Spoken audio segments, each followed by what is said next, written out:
It's Buckeyes game day as the quarterfinals are finally here. Happy New Year's Eve to everybody, and we are about 12 hours away from kickoff between the Ohio State Buckeyes and the Miami Hurricanes down in Dallas at the Cotton Bowl Classic. Anthony Moeglin here with my partner Kevin Woidke, former Buckeye.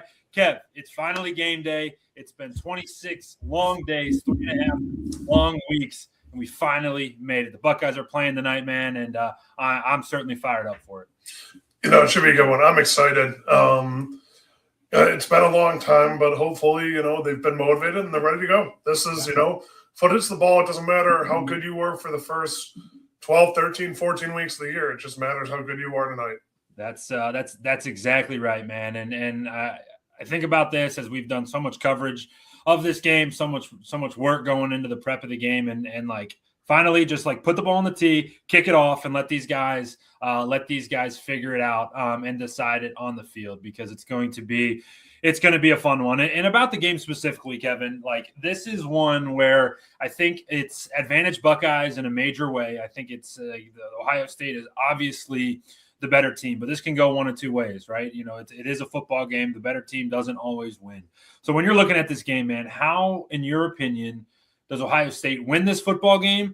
And how also do they lose this football game? In that scenario where things may go wrong, what in your perspective do you see like, hey, this went wrong and this is the reason why they lost the game, lost this Cotton Bowl game? That's dark. But I think to win, we talked about it on Monday's show. Got to be locked in at the line of scrimmage and got to keep Julian upright. The way they lose it, just not playing your brand of football, overthinking it, and turtling and not being who you guys have been all year. And that's kind of what they need to do is be themselves. That's how they lose it if they're not themselves. Yeah. Because they've shown that they're one of the best teams in the country. They've shown they're one of the best defenses that Ohio State's ever seen. Show it against Miami.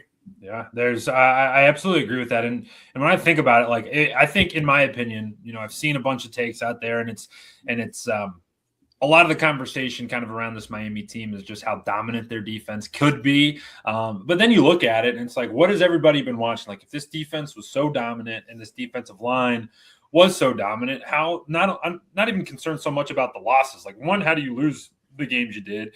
And two, like, a lot of these teams that they played in the ACC aren't the best. How are you giving up points? How are you doing this? Because we look at our team, Kev, you look at Ohio State, that's a dominant defense. Ohio State is a dominant defense. You look across that schedule, even in the game they lost. Sonny Styles said it yesterday or whatever day it was during media day. He's like, yeah, we got outplayed by the Indiana defense. They gave up 13 points. And they're feeling though as though they got outplayed. I think that there is a little bit of overhype. I don't know where it kind of came from, but like a lot of people, dude, have fallen in love with this Miami team. And I don't know that I don't see it, but I don't know that they can put this together for 4 quarters, because it's going to pretty much, Kevin, need to take almost like a flawless effort out of them on both sides of the football, even in my opinion, just to hang in the game at all.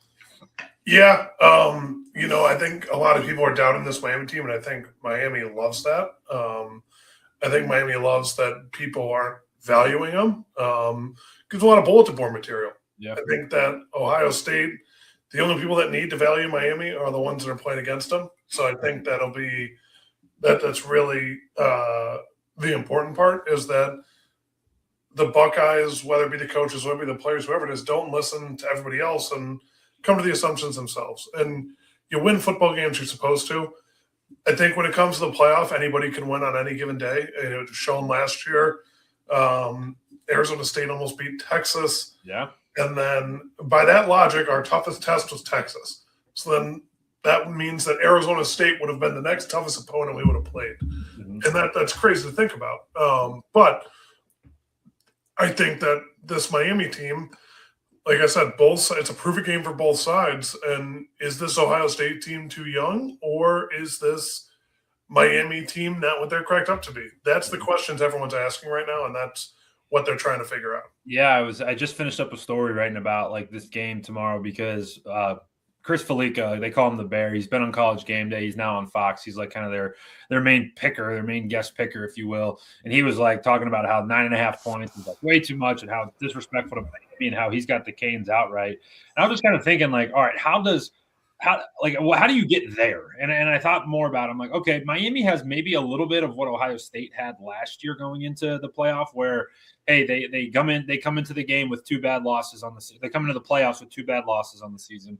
They potentially Miami, the conversation was much louder, but after Ohio State lost to Michigan last year, some people, not all of them, but some people were saying, hey, is Ohio State on the outside looking in? Miami kind of gets a miracle to get into the playoff. And then they get into the playoff, they win their first game. Didn't do it in the same fashion that Ohio State did, but do they have the ingredients to kind of roll? Or is it more so Ohio State where it's like, hey, the last time on the field for them, they had that lost to Indiana, lost to Michigan, and that like flips that switch. And then you see that switch flip, and they're off to the races. And certainly hoping to see that version of the Buckeyes. For me, how do you win it, right? We talked about control the line of scrimmage, keep Julian upright. I think those are 2 really good points. How do you lose it? I think back to that Indiana game where you make out-of-character mistakes. It's 4th and 1, Julian Sain slips and falls, turns the ball over. You miss a 30-yard kick. Like, those things can't happen. You make those out-of-character mistakes, and you really have to mess up to lose this football game. And I think that it's certainly advantage Buckeyes, and excited to see what they put on the table here. So as you look more specifically at it, we talk about it at a broader perspective. Is there any matchup, Kevin, specifically that you have your eyes on? Maybe it's the offensive line, defensive line. Maybe it's Fletcher versus Sonny Styles. Maybe it's somebody else. But is there a matchup you're going to have your eyes locked in on when this game kicks off? Yeah, I think it's the trenches for me, obviously. I think it's going to be the Ohio State offensive line versus this Miami defensive line. And then counterpoint, is Ohio State going to be as good as they were against Indiana? And if they are they going to get the holding calls? Like that's the real question that has to be asked. And can they get home? Can they make plays?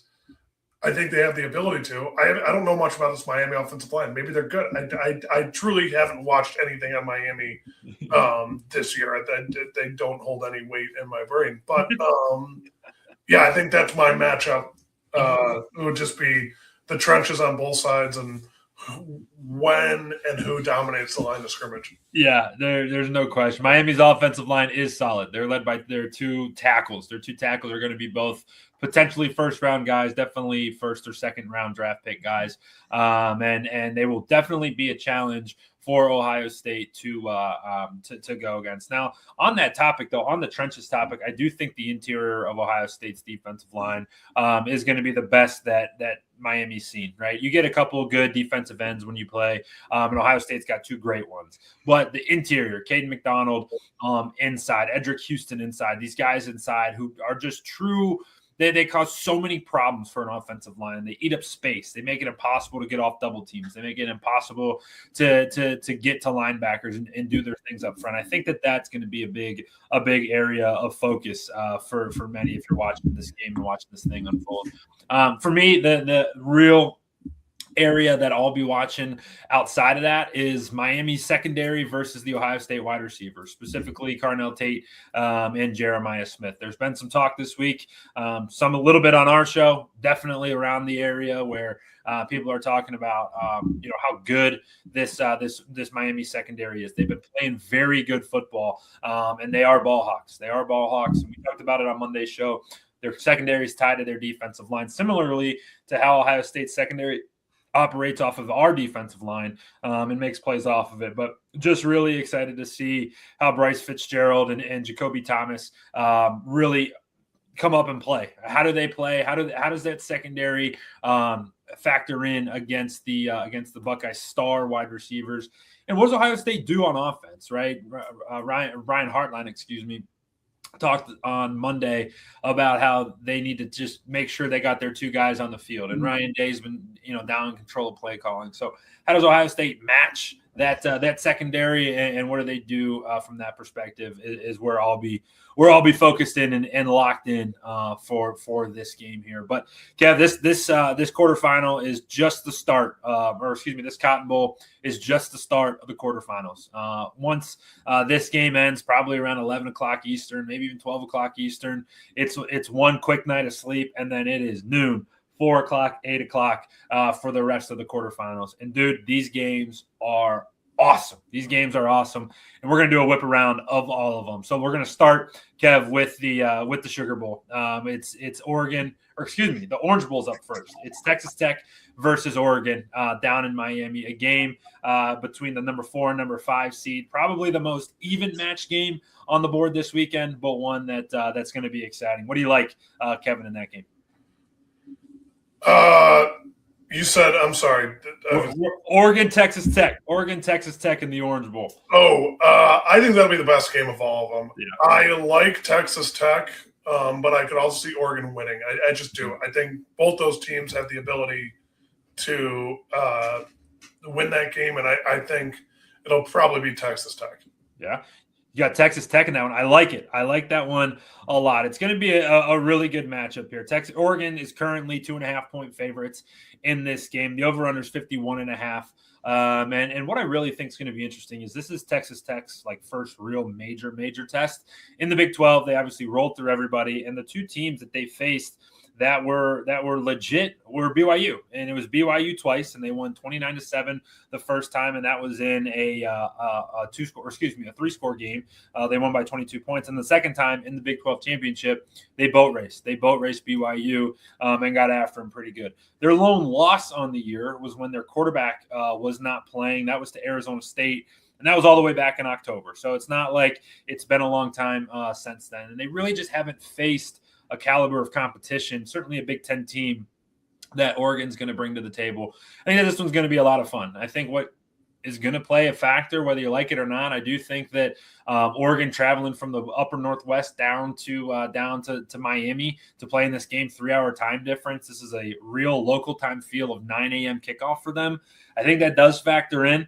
I do like Texas Tech. Similar to you, I like Texas Tech in a very, very close game in this one to get our New Year's Day started and to set them up for the granddaddy of them all, the Rose Bowl out in Pasadena. It's the Indiana Hoosiers versus the Alabama Crimson Tide. This is a really fun matchup from a brand perspective. Why Indiana's number 1 in the country. No one would have predicted this. No one should have expected this, but they are.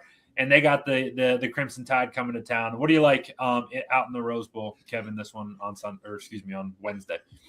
I think Alabama blows them out. Really? Oh, Alabama in a blowout. Yeah, I don't see Indiana being able to compete with this Alabama offensive line, and I think that these Alabama defenders are going to. I think they watched what worked for Ohio State against this Indiana team, and that's taking away the run. But I also don't think they'll be as ballsy as Patricia was in having no deep safeties. Yeah. And I think that this will be a rout. I think this is the only non-chalk game. I'll save some people some predictions. I think the rest of it's pretty chalk. I think Georgia and Ohio State win. But I don't really need to talk about the Georgia game. We'll get to that one. But no, this Alabama team I think is good. I think they're one of the 6 teams that I would say could win it, and it's the top 4 plus Oregon and Alabama. Yeah. But I think that, I just think that this Alabama team, they've underperformed all year, but this Indiana not having a pass rush will be difficult. Yeah. That'd be really hard to do it. You get Ty Simpson back there, being able to pick it apart. As it sits right now, Indiana 7-point favorites, over under 48.5 on this one. Obviously, Kevin, you win a lot of money. Money line for Alabama's plus 210 on that one, and Alabama in a route too. You're going solo on this. Like you talk about going out on a limb. Alabama in a route is definitely going out there. I got it flipped. I got it totally flipped. I got Indiana in a little bit of a route. I got got Indiana by 2 scores. Thinking that they're going to win this game by 10 points because I do think that Juan Fernando Mendoza is ready for the moment. He's a guy who will show up regardless of the situation, regardless of the circumstance in the game. And I do think, contrary to you, I think that the lines of scrimmage are going to be won by Indiana. And we've talked about it ad nauseum kind of in our game. If you win the line of scrimmage, it'll equal you winning the football game, and I think it's going to be a lot of that for the Hoosiers. So we're on opposite sides of that one out in Pasadena, but it sets up a Sugar Bowl game between the Georgia Bulldogs and the Ole Miss Rebels, a 3-6 game, a game that I think, Kevin, you and I are going to be on the same side with. Georgia's 6.5-point favorites. Who do you like in this matchup? Double, triple that. I think that Georgia's not even going to be close to Ole Miss. Mm-hmm. I think Ole Miss won their game last week against a bad Tulane team. I think Georgia's going to blow them out of the water. I think Kirby Smart is just going to manhandle this team. There's not much more I need to be said, in my opinion, on that. I think that will be the least entertaining of all the games. Yeah, I agree with it. I think you got to factor in the coaching staff situation for Ole Miss, right? You go and beat Tulane, that's great, but you got your first real test. They did keep it close the first time that they played. It was a 1-score game, but I do agree with you. I think that there's going to be too much to overcome. Georgia's got the pedigree. Georgia's got the experience in the playoff, and they, I think, take it to Ole Miss a little bit. And it really is a bummer, right? Because I think that if Lane Kiffin's still there and this Ole Miss team got to stick together, I think that they would have had a chance to maybe play spoiler, but I just don't see it happening. I got Georgia by 2 touchdowns for Georgia, and they roll on to the semifinal, hopefully to meet us in the Fiesta Bowl, because, Kev, the final game on our board. Let's get into detail here. What do you got, and why do you have it when Ohio State and Miami square off tonight inside AT&T Stadium? So I said this last year. I'll say it again this year. I do not like predicting or doing anything with Ohio State games. I just don't. I've had bad experiences with it in the past. I think we will most likely, hopefully, win this game. I am being cautious because I was last year, and I'll always be. When it comes to Ohio State, I know not to get too high, and I know not to get too low. So my take is, I think we'll win this game. Everyone who's listened all year has heard my opinion on Miami. Yeah. If you haven't, go back and listen. You'll just find go back like 2 episodes. 2. I mean, yeah, that and another dozen. But I think we'll win this game. I don't know. I think the spread is like 9.5. Bingo. I think it might be within that 10-point range. I don't know. I hope it's more, but we'll see. Yeah, not as it sits right now, 9.5 points in favor of Ohio State. The over-under is the lowest total of the weekend. While the spread is the largest, it is the lowest total. That over-under sits at 40.5. And I think it's going to be I do think it's going to be tight early. I think this is one of these games that may go back and forth a little bit early, but I do think how Ohio State ultimately proves that they're on a different talent level than Miami. I think that they're on a different just level in general. They got a different quarterback playing for them, a much better quarterback on Ohio State's side. I think your offensive line, they potentially struggle a little bit early, but they figure it out, snap out of it, and they're able to run the football. And then when the time comes, I think Carnell Tate and Jeremiah Smith get unleashed. I got Ohio State definitely covering the spread. I'm somewhere in the range of 24-10. That's kind of where my mind's going right now. That I do reserve the right to change that as we get down to kickoff, but I got somewhere in that range. Ohio State 24, Miami 10. And if that's the case, Ohio State moves on to the Fiesta Bowl, where we again will be covering it all the way up to there. So make sure you're subscribed to the YouTube channel. And make sure you're going over to Buckeye Roundtable. Go and check us out. QR code up in the top corner of our show here. You hit that, it'll take you right to the site. Follow Kevin. Follow myself. Get in there. Join the conversation. Drop in some thoughts as the game's going on. We'll have a live game thread in there. Kevin's got a bunch of thoughts all in the community section. I got some thoughts in the community section, and we do our best to provide some of the best coverage that you can find as we cover the Ohio State Buckeyes. So it's finally game day. Ohio State versus Miami in the Cotton Bowl Classic at 7:30 Eastern tonight from Dallas. So much more coverage to come today. Make sure you're tapped in and locked in on all things Buckeyes here on the Buckeyes Roundtable YouTube channel and the Buckeye Breakdown Podcast.